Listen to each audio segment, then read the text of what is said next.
આવી અફવાઓ કોણ ફેલાવે છે કે આવતીકાલે યુદ્ધ થવાનું છે? યુદ્ધ નથી થવાનું. આવતીકાલે થવાની છે ગુજરાતમાં સિવિલ ડિફેન્સ મોક ડ્રીલ.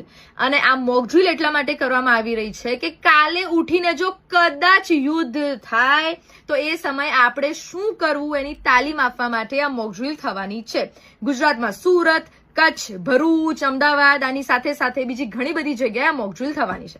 આ મોક ડ્રીલને સમજવા માટે બે પાર્ટ કરીએ. પાર્ટ 1 જે છે સાયરન પાર્ટ એન્ડ પાર્ટ 2 જે છે અંધારપટ એટલે કે બ્લેકઆઉટ પાર્ટ. 1999માં જ્યારે કારગિલનું યુદ્ધ થયું હતું ને ત્યારે સેમ પરિસ્થિતિ સર્જાઈ હતી.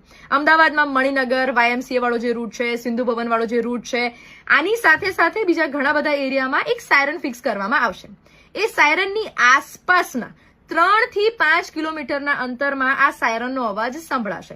જેવો સાયરનનો અવાજ સંભળાય એટલે તમારે સમજી જવાનું છે કે તમારે એક સેફ જગ્યાએ જતું રહેવાનું છે. સાંજે 7:30 થી 8નો જે સમય છે ત્યારે થશે બ્લેકઆઉટ એટલે કે અંધારપટ. તમે ઓફિસ હો, ઘરે હો, એ જગ્યાની બધી જ લાઇટ્સ તમારે ઓફ કરી દેવાની છે એટલે કે ટોટલી બ્લેકઆઉટ.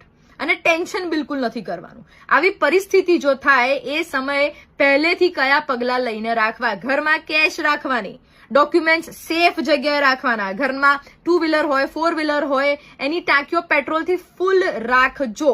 એની સાથે સાથે મહેરબાની કરીને પેલા વોટ્સએપ ગ્રુપમાં અફવા ફેલાવવાનું બંધ કરી દો, ખોટી વાતો કરવાનું બંધ કરી દો, લોકોને ડરાવવાનું બંધ કરી દો. યુદ્ધ નથી થવાનું.